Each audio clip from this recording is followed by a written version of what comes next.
Thank you very much. Thank you, dear Chair. Thank you, Your Excellencies, and all distinguished members of the Senate and House. You know, I have mixed feelings now. I want to be frank with you. We are listening, we are speaking now, and it sounds like everything is good. But this early morning, in my native Odesa, which I represent, there was an air attack, missile attack, and 18 people were killed. 18 civilians, including children. Just civilians from a residential building. I also came back from Madrid just. I've been to a summit and was the only Ukrainian MP to be there. And when I was in Madrid, my wife and my 4-year-old son were calling me saying, we have a new attack, new signal of attack, new attack, because they are in Odesa now. And I want to tell you that the situation is very difficult. You are saying that, and I absolutely agree that the Black Sea today is a battlefield and is the center of, I can say, of the world. Because that is an epicenter, like you said, vortex, yes.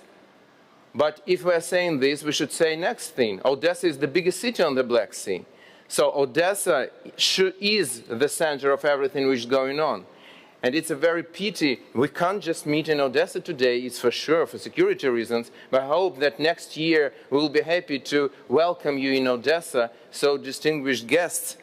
But we need to do something to change the situation, and we need to make courageous steps. Be brave like Ukraine, that's what I want to tell. I just want, diplomacy is very good, but what would be diplomacy if Ukraine would fail in 4 days, like it was predicted by many?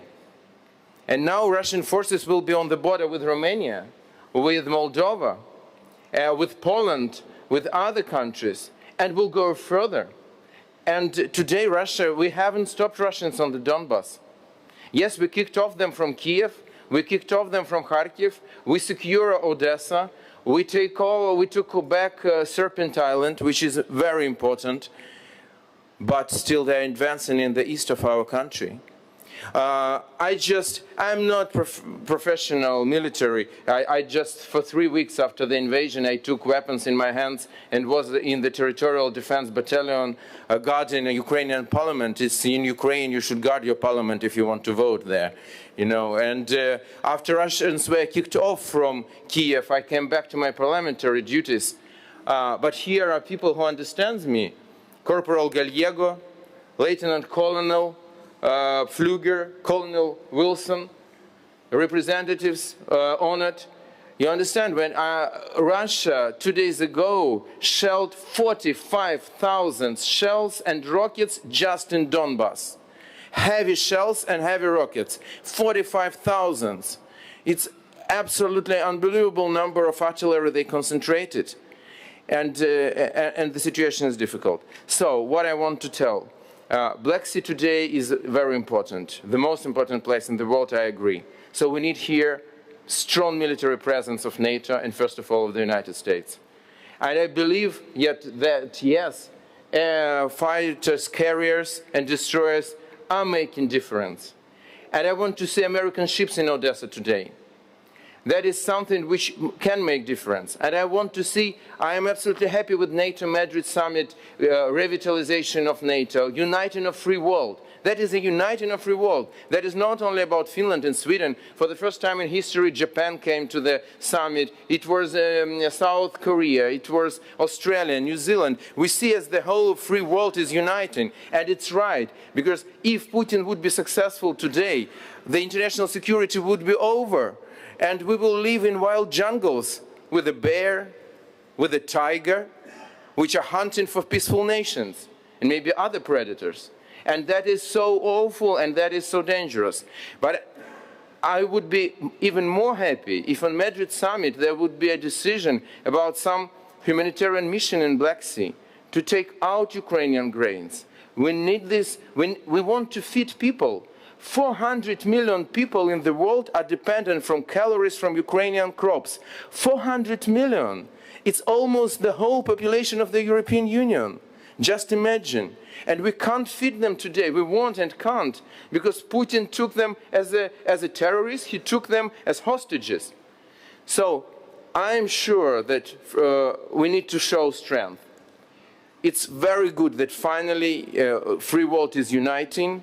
There is no divisions, but also it should be strength showed to such dictators as Putin.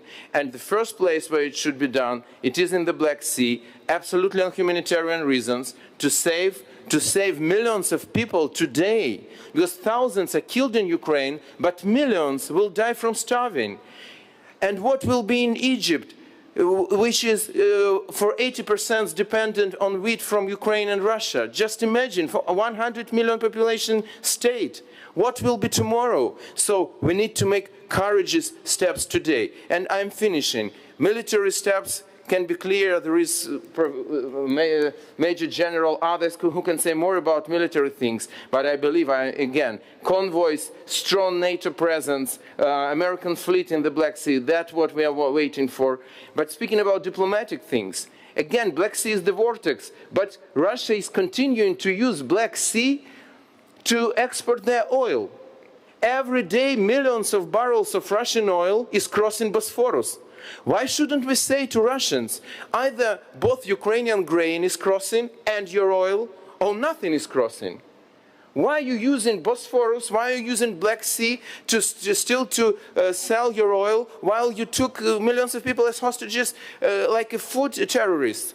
I think that is something that should be changed. When Russia is receiving $1 billion per day for fossil fuel, this war can last forever. So that's why I am very much thankful to all of you for your coming to Black Sea, to meet in Constanza, for possibility to speak with you today. And I ask you, I beg you to make courageous steps, to make steps which will show the aggressor. Aggressor understands only force. Which, when we are speaking about provocation, the only thing that provokes aggressor is weakness. So let's be strong, let's show it to them, and let's see how we can solve as hard problems as we have today in Black Sea. Thank you so much. Thank you.